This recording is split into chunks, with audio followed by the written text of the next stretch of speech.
नमस्कार दोस्तों। राजस्थान पात्रता परीक्षा जो सेट का एग्ज़ाम हुआ था उसमें अपन पब्लिक एडमिनिस्ट्रेशन लोक प्रशासन के पेपर की बात करेंगे, डिस्कस करेंगे और कुछ प्रश्नों के जो संभावित उत्तर है उसकी क्या संभावना है उसको डिस्कस करेंगे। तो देखिए, पब्लिक एडमिनिस्ट्रेशन लोक प्रशासन पार्ट 2 जिसके अंदर 100 प्रश्न थे और उनके अपन चर्चा करेंगे।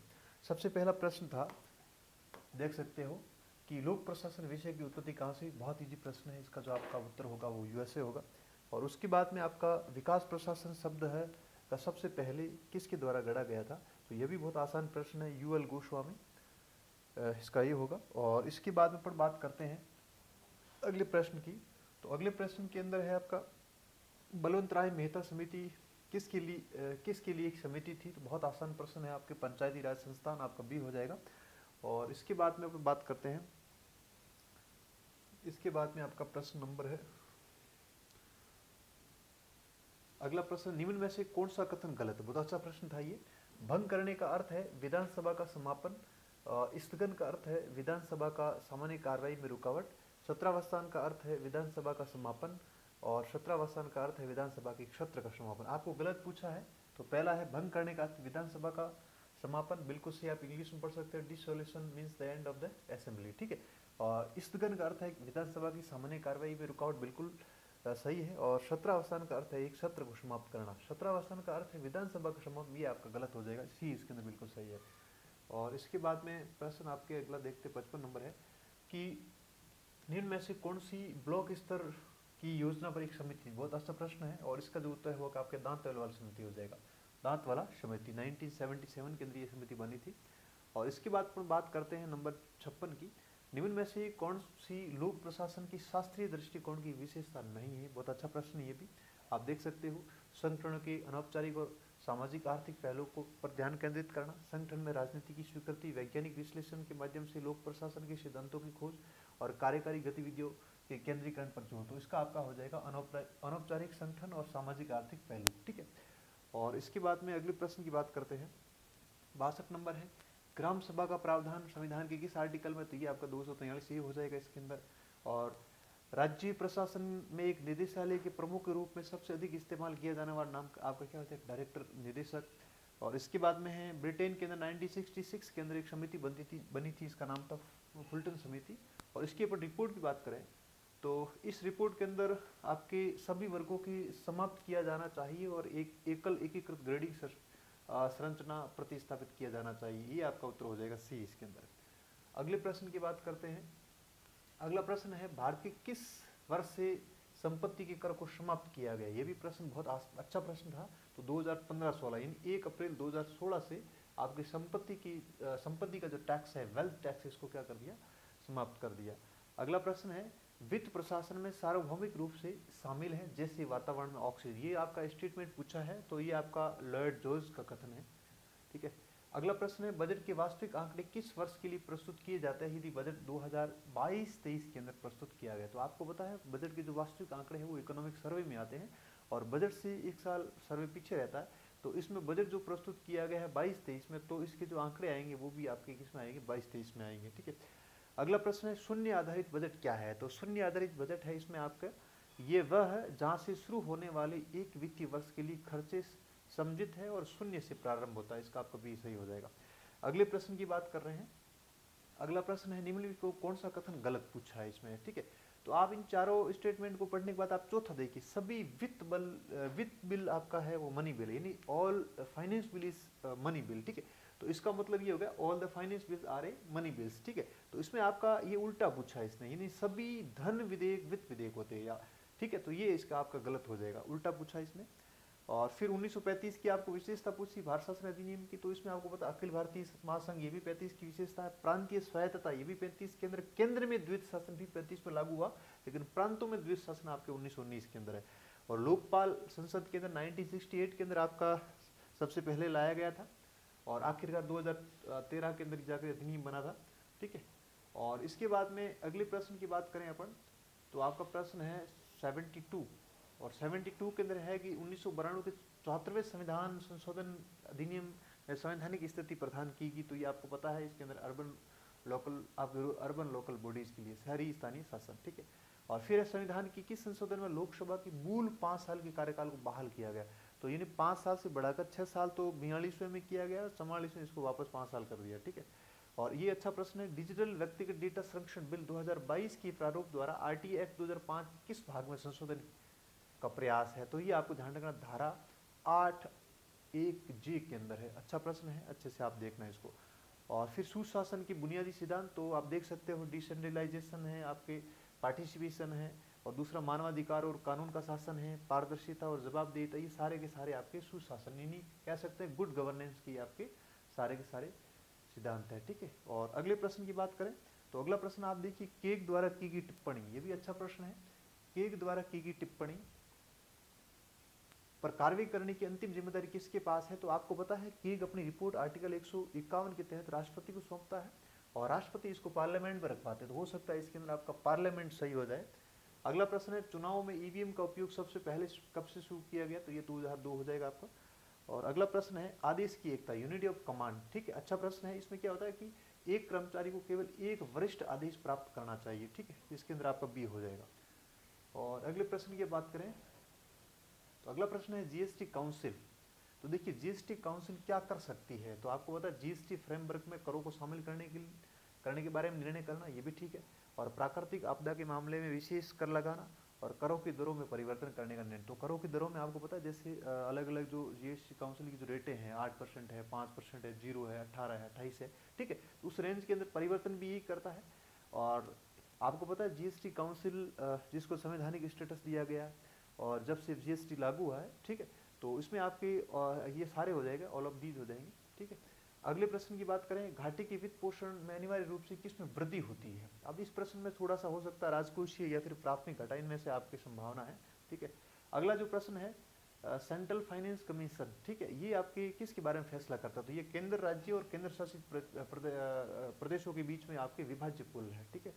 और अगला जो प्रश्न है, ये प्रश्न है आपके निम्नलिखित कथनों पर विचार कीजिए। अच्छा प्रश्न है, प्रत्येक जिला योजना समिति यानी डीपीसी, डिस्ट्रिक्ट प्लानिंग कमेटी, इसकी बात कर रहे हैं। और डिस्ट्रिक्ट प्लानिंग कमेटी के अध्यक्ष राज्य के राज्यपाल को विकास योजना अग्रेसित करेंगे। जिला योजना समिति के कम से कम 2/3 सदस्य जिन्हें जिले की नगर पालिका और जिला पंचायत के निर्वाचित सदस्यों के बीच में चुना जाएगा। तो ये जो स्टेटमेंट 2 है इसमें थोड़ा सा मिसमैच है, क्योंकि डीपीसी के अंदर टोटल जो मेंबर होते हैं वो आपके होते हैं 25, जिसके अंदर 4/5 वो होते हैं जो आपके नगर पालिकाओं और पंचायतों से निर्वाचित होते हैं। तो मेरे हिसाब से 20 सदस्य आपके निर्वाचित होंगे, तो 2/3 ये आपका गलत हो जाएगा। ये स्टेटमेंट 2 तो आपका गलत है और 2 गलत है, तो ये दोनों ऑप्शन हो नहीं सकता।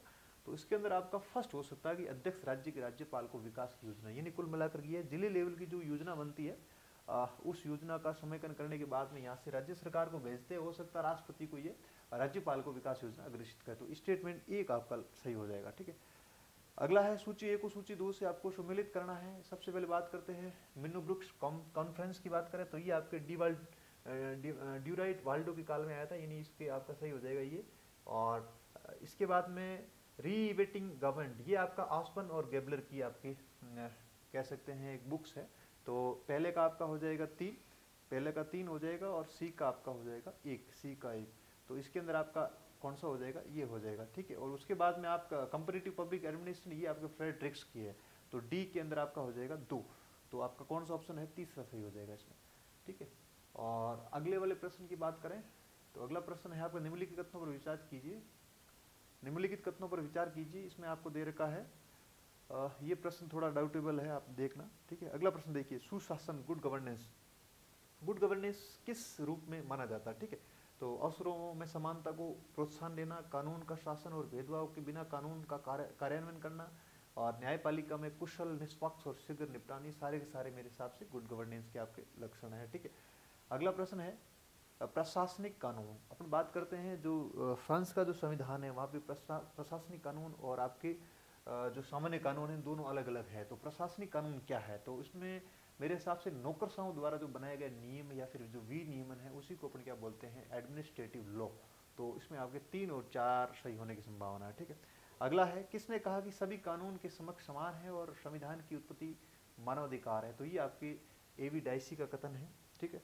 अगला प्रश्न है सामाजिक अंकेक्षण, सोशल ऑडिट के बारे में या इसके लाभ के बारे में पूछा है। तो परियोजना के सामाजिक आर्थिक प्रभाव की जानकारी होगी, पैसे का अपव्यय से बचा जाएगा, भ्रष्टाचार कम होगा, तो ये आपका ऑल ऑफ दीज हो जाएगा। ठीक है, अगला जो प्रश्न है, अगला प्रश्न आपका 89 है, भागीदारी विकास के बुनियादी सिद्धांत क्या है। तो ये जन केंद्रित है, स्थानीय संसाधनों का उपयोग है, स्थानीय ज्ञान का उपयोग करना है, सीमांत वर्गों को शामिल करना, ये सारे आपके संभावना है इसमें। और फिर आपके अगला प्रश्न, निम्नलिखित तत्वों पर विचार कीजिए। नागरिक समाज एक समाज जवाबदेह और पारदर्शी राज्य के लिए काम करता है। आरटी एक्ट 2005 सभी कॉर्पोरेट संस्थाओं द्वारा दी गई जानकारी को संदर्भित करता है और सुशासन गरीबी को कम करेगा। तो इसमें आपका एक तो ठीक है, और एक आपका गुड गवर्नेंस आपके पॉवर्टी में कमी करेगा, ये भी ठीक है। एक 3 तो आपके है और 2 का वाला ऑप्शन ऐसा बन नहीं रहा है, तो इस हिसाब से आपका डी सही बैठ सकता है।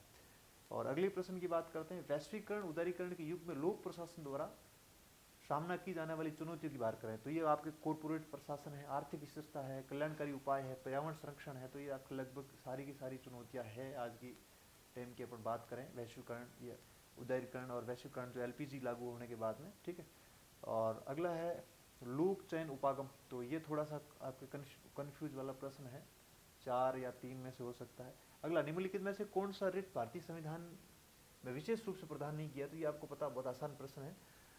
व्यादेश ये आपका कोई आपकी रिट नहीं है। ठीक है, और अगले प्रश्न की अपन बात करें, अगला जो प्रश्न है इसमें आपको निम्नलिखित में से कौन सी संस्थाएं संवैधानिक संस्थाएं। बहुत आसान प्रश्न है, आप अच्छे से इसमें देखिए। संवैधानिक संस्थाओं की अपन बात करें तो महानगरीय योजना, ये आपके आर्टिकल 243 जेड डी के अंदर है, और जिला योजना समिति 243 जेड डी के अंदर है, जीएसटी काउंसिल 279 ए में है, और फिर आपके केंद्रीय वित्त आयोग आपका 280 में। तो कुल मिलाकर के चारों ही आपकी कैसी है, संवैधानिक संस्थाएं। अगला, यदि वित्त मंत्री को जलाशय को भरने और पानी की निश्चित गहराई को बनाए रखने के लिए जिम्मेदार ठहराया जाना है तो उसे बहिर्वाह को नियंत्रित करने की स्थिति में भी होना चाहिए। तो ये कथन आपके हॉल्डेन समिति का है, ब्रिटेन की हॉल्डेन समिति है, उस समिति का स्टेटमेंट है। बहुत अच्छा कथन है, रिपोर्ट है, उस रिपोर्ट में कहा गया है। ठीक है, और अगले प्रश्न की अपन बात करें, आरोही क्रम में इसको आपको सेटल करना। ठीक है, तो राज्य सचिवालय के निम्नलिखित अधिकारी को व्यवस्थित करिए। तो आप इन चारों में देखोगे तो सबसे पहले ज्वाइंट सेक्रेटरी 2 आएगा आपके, ज्वाइंट सेक्रेटरी के बाद में आपका आ जाएगा स्पेशल सेक्रेटरी, और इसके बाद में आपका एडिशनल सेक्रेटरी, असिस्टेंट सेक्रेटरी, उसके बाद में आपका आ जाएगा डेप्यूटी सेक्रेटरी, उसके बाद में आएगा अंडर सेक्रेटरी, सबसे लास्ट में आप गई। तो ये ऑप्शन आपका डी हो जाएगा इसके। और फिर है सरकार के कार्यों में राजस्व प्रशासन, नीचे सूचीबद्ध है, आप देखिए। भू राजस्व एकत्रित करने में ये तो ठीक है, अन्य सरकारी बकाया एकत्रित करने के लिए, पुनर्वास अनुदान भुगतान करने के लिए, डिफॉल्टरों को दंडित करने के लिए। तो इसमें एक तो आपका 100% होगा, और इसमें आपका बी तो नहीं हो सकता। फिर उसके बाद में है ये आपका हो सकता है 3, 1 और 3। ठीक है, 1 3 हो सकता है, या तो सी होगा या फिर डी हो सकता है। तो आपका चौथा तो बिल्कुल नहीं होगा, तो या फिर सी या डी, इन दोनों में हो सकता है आपका। ठीक है, और अगले प्रश्न की अपन बात करें, अगला जो प्रश्न है ये है आपका, निम्नलिखित में से किसके लिए संविधान का 73वां संविधान संशोधन आरक्षण प्रदान करता है। SC ST और महिला। ठीक है, तो ये आपका सभी हो जाएगा। और फिर इसमें आपको मैच करना है सूची 1 को सूची 2 से। सबसे पहले आपका उत्कृष्ट, आप इंग्लिश में इसको पढ़िए क्लासिकल। तो क्लासिकल का आपका हो जाएगा स्ट्रक्चर, तो ये आपका 3 हो जाएगा। उसके बाद में मानव संबंध यानी ह्यूमन रिलेशन की बात करें तो ह्यूमन रिलेशन के अंदर आपका हो जाएगा अनौपचारिक संगठन। इसके बाद में आपका व्यवहार, तो व्यवहार का आपका हो जाएगा B4। C आपका एक व्यवहार के अंदर तथ्य अभिविन्यास, और D के अंदर तंत्र, ये आपका हो जाएगा पर्यावरण। तो आपका D इसके अंदर सही है। अगला देखिए प्रश्न, समाज में दबाव समूह में किससे शामिल किया जाता है। तो केवल आर्थिक समूह, केवल सार्वजनिक हित समूह, दोनों आर्थिक और सार्वजनिक। ये तो आपको बिल्कुल इजी प्रश्न है। एनजीओ की बात करें तो एनजीओ कौन है, एक चैरिटी संगठन है, सेवा प्रदाता है, सर्विस आपके प्रोवाइडर है, और नागरिकों के सशक्तिकरण के लिए संगठन और भागीदारी संगठन, ये भी आपका उपरोक्त सभी हो जाएगा। सूचना का अधिकार सबसे पहले स्वीडन के अंदर 1766 के अंदर। ठीक है, और इसके बाद में अगले प्रश्न की अपन बात करते हैं, तो लोक प्रशासन में सरकार की किस शाखा को व्यापक परिप्रेक्ष्य में देखा जाता है। तो आपको पता तीनों ही, कार्यपालिका, विधानमंडल और आपका न्यायपालिका, इसको अपन व्यापक शाखा के रूप में देख सकते हैं। ऑल ऑफ दीज हो जाएगा। लोक प्रशासन का महत्व तो निरंतर बढ़ रहा है, क्योंकि तो इसमें भी आपके ये दोनों हो जाएगा। युद्धरत राज्य की अवधारणा के बजाय कल्याणकारी राज्य की अवधारणा पर महत्व मिल रहा है, और निजी क्षेत्र निरंतर होता रहा है, ये दोनों हो सकता है। सिविल सेवाओं की तटस्थता के लिए लोकतांत्रिक सरकार का सबसे पहला महत्वपूर्ण पहलू किसने दिया। ये थोड़ा सा डाउटेबल है, वुडरो विल्सन भी हो सकता है, वेबर भी है संभावना। ठीक है, अगला देखिए, वैज्ञानिक प्रपंच सिद्धांत में किस पर बल दिया गया है? तो इसमें आपकी तर्क संगतता, विशेषज्ञता, तकनीकी क्षमता और भविष्यवाणी, ये चारों यहाँ पे सही हो जाएंगे। फिर निगमों, नगर निगमों के चुनाव का संचालन कौन करता है? ये आपका राज्य चुनाव आयोग है, ठीक है। और प्रथम प्रशासनिक सुधार आयोग, इसमें आपकी 15 आपके क्षेत्र थे, उनमें से जिला स्तरीय प्रशासन, आर्थिक प्रशासनिक, वित्तीय प्रशासन, ये सब में थे। आप ऑल ऑफ दीज हो जाए। और अगला प्रश्न है, लोक प्रशासन को शास्त्रीय सिद्धांत कब घोषित किया या कब विकसित हुआ था? तो आपको पता है, इसमें हेनरी फ्योल की बात करते हैं। हेनरी फ्योल का जो ट्रेन्योर है वो लमसम आपके 20वीं शताब्दी की आपके पूर्वार्ध हो जाएगा, ठीक है, लगभग 1924 के आसपास या 20 या 16, ठीक है। तो इस हिसाब से अपन देखें तो ये आपकी 20वीं सदी के पूर्वार्ध हो जाएगा, ठीक है। अगला आपको सम्मिलित करना है, तो भी आसान प्रश्न है, ज़्यादा इसमें कोई दिक्कत वाली नहीं है। व्यवहारिक दृष्टिकोण, तो ये आपका हो जाएगा संगठन के लोग। वैज्ञानिक अप्रोच की बात करें दृष्टिकोण की, तो ये आपका हो जाएगा संगठनों के सिद्धांत और सूत्रीकरण सिस्टम वाला हो जाएगा आपका संगठन और पर्यावरण के बीच अन्योन्य क्रिया। और शास्त्रीय सिद्धांत आपका हो जाएगा संगठन के शॉप फ्लोर गतिविधि, ठीक है। अगले प्रश्न की बात करें तो इसमें आपको दे रखा है सूची 1 के अंदर और सूची 2 में कुछ समितियां वगैरह दे रखी है। तो लोक लेखा समिति 21 के अंदर बिल्कुल सही है। और फिर आप देखिए मद्रास कॉर्पोरेशन की स्थापना 1688, यदि वो आप मिलान कर लेते हो तो प्रश्न आपका हो जाएगा A3 और आपका D1, तो आपका चौथा बैठ जाएगा। और फिर आपको सूची 1 को सूची 2 से सम्मिलित करना है। ये तो आपके आर्टिकल दे रखे हैं राज्यपाल के, बहुत आसान है। इसमें आपको 156 में राज्यपाल का कार्यकाल है, 54 के अंदर कार्यकारी अधिकार है, ठीक है, 53 के अंदर राज्यपाल का ऑफिस है, ठीक है, और 55 के अंदर नियुक्ति कैसे होती, तो इस हिसाब से आपका बी हो जाएगा। ये भी बहुत आसान प्रश्न था, ठीक है। और फिर अखिल भारतीय सेवाओं का जनक किसको माना? तो सरदार पटेल हो जाएगा, इसमें बी हो जाएगा सरदार पटेल, ठीक है। और फिर अगला है अखिल भारतीय सेवाओं के पक्ष में दिए गए तर्कों में आपको बताना है। तो ये थोड़ा सा मेरे हिसाब से इसमें 4 ही होने चाहिए, बाकी आप इसको देखना थोड़ा सा, ठीक है। उसके बाद में है किसके द्वारा एक नई अखिल भारतीय सेवा का सर्जन किया जा सकता? तो राज्यसभा आपको पता है 2/3 प्रस्ताव पास करके राज्यसभा 1 साल के लिए अधिकार देता है लोकसभा को नई अखिल भारतीय सेवा के गठन का, ठीक है। वर्तमान में 3 अखिल भारतीय सेवा है, ठीक है। और कुछ कथन करने वाले प्रश्न भी इसमें पूछे गए, बहुत आसान थे। देखिए, भारतीय वन सेवा एक अखिल भारतीय सेवा, 1967 में भारतीय वन सेवा को तीसरी अखिल भारतीय सेवा के रूप में इसको घोषित किया गया था। तो इसमें कारण में आपको ये कथन में ये दे रखा, कारण है राज्य पुनर्गठन आयोग ने इसके निर्माण की सिफारिश की, ये बिल्कुल गलत है। इसमें ऑल इंडिया सर्विस एक्ट 1951 के तहत, ठीक है। तो इसमें आपका कथन सही है और कारण गलत है, ये हो जाएगा। और अगला जो कथन कारण वाला प्रश्न है ये दे रखा आपको, भारत में संसदीय लोकतंत्र को अपनाया गया, बिल्कुल ठीक है। राष्ट्रपति राज्य का प्रमुख होता है जबकि प्रधानमंत्री की अध्यक्षता वाली मंत्री परिषद वास्तविक कार्यकारी प्राधिकरण होती है, तो ये भी ठीक है। कथन कारण सही है और व्याख्या भी आपका स्पष्टीकरण भी सही है, ठीक है। और अगला ये आर वाला प्रश्न है, उसमें दे रखा है आपके ये जो प्रश्न है इसमें आपको दिया है एक समय मर्यादा सिद्धांत यह है कि अधिकार और जिम्मेदार समान होना, ये थोड़ा सा डाउटेबल है, इसमें आप थोड़ा देखना। और अगला है संयुक्त राज्य अमेरिका में कैबिनेट विधायी के प्रति उत्तर है, बिल्कुल गलत है। क्योंकि देखिए शक्ति पृथक्करण जो वास्तविक रूप से दिखती है ना, वो आपके अमेरिका में दिखती है, क्योंकि कार्यपालिका अलग काम करती, विधायिका अलग काम करती, न्यायपालिका, यानी एक दूसरे के कार्य में हस्तक्षेप बहुत कम मिलता है। शक्तियों का जो वास्तविक पृथक्करण दिखता है ना, वो अमेरिका के संविधान में आपको नजर आएगा। तो पहला गलत है तो दूसरा ऑटोमेटिक सही हो जाएगा, ये गलत है और आपका सही है। और फिर अगला जो प्रश्न है यार वाला, तो इसमें आपको दे रखा है तरक्की, ये भी थोड़ा सा डाउटेबल है, इसको आप देखना। और फिर देखिए ये भी ठीक है, राज्यसभा के पास वित्तीय मामलों में कम शक्ति है, ये भी ठीक मामला है। और फिर लोकसभा अकेले अनुदान मांगों पर मतदान करती है, तो ये आपके मेरे हिसाब से कथन कारण दोनों सही है, स्पष्टीकरण भी है। और फिर है अगला आपके एक सार्वजनिक निगम भारत की संसद के प्रति उत्तरदायी है, ठीक है। भारत की संसद सार्वजनिक वित्त का संरक्षक है, तो ये आपके कथन कारण सही है, व्याख्या नहीं हो सकती, शायद दोनों अलग अलग है, स्पष्टीकरण सही नहीं है, दोनों सही है लेकिन सही स्पष्टीकरण नहीं। और फिर है संसार हर संगठन की रक्तधार है, बिल्कुल सही है, ठीक है। और इसका कथन है आपका संसार संगठन में मजबूत सूचना का संचरण है, तो ये दोनों आपके सही है, व्याख्या भी है, ठीक है। और इधर अपन देखें अगला प्रश्न है वो है भारत का संविधान अर्धसंघीय है, तो ये अर्धसंघीय नहीं संघीय है, ठीक है। और राज्य सरकारों की तुलना में केंद्र को अधिक शक्ति दी गई, ये आपका ये गलत है, आर सही, ठीक है। और फिर है आपका अगला प्रश्न है, ये भी थोड़ा सा कंफ्यूज वाला है, आप इसको देखना।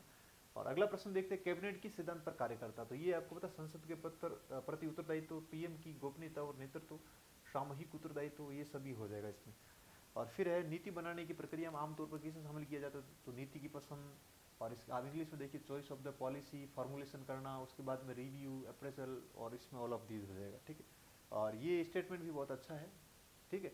ये कॉलेज लेक्चर में भी इस बार पूछा गया था। हमारी सभ्यता विफल होती है इसका मुख्य कारण प्रशासन का ध्वस्त होना है, तो ये डोनहम का सिद्धांत है, ठीक है, कथन है। अगले प्रश्न की अपन बात करें तो विकास प्रशासन लोक प्रशासन की एक उप क्षेत्र के रूप में किसके कारण उभरा, तो ये सेकंड वर्ल्ड वॉर के बाद में विकास की आवश्यकता, ठीक है। और अगला प्रश्न है विकास प्रशासन के संदर्भ में कुछ दे रखा है, तो देखिए विकास प्रशासन परिवर्तनोन्मुखी है, आपके परिवर्तनोन्मुखी है, ठीक है, तो ये बिल्कुल सही है। पारंपरिक प्रशासन का संबंध नियमित प्रशासन से है, ये भी ठीक है। विकास प्रशासन पश्चिमी देशों के विकास को सहायता प्रदान करने का प्रयास करता है, और पारंपरिक प्रशासन समय उन्मुखी नहीं है, तो मेरे हिसाब से इसमें 1 2 3 होना चाहिए, 1 2 3, ठीक है। और अगला जो है वो है आपका, उसमें दे रखा है कि मेट्रोपॉलिटन प्लानिंग कम्युनिटी का संवैधानिक प्रावधान, तो आपको बताया था ये आपका 74वां संशोधन, ये 243 ZE के अंदर है, तो उसमें आपका 74वां संविधान संशोधन हो जाएगा। और फिर है अगला प्रश्न, महान्यायवादी भारतीय संविधान के किस आर्टिकल में है, तो ये आपका 76 है, यानी केवल 1 हो जाएगा।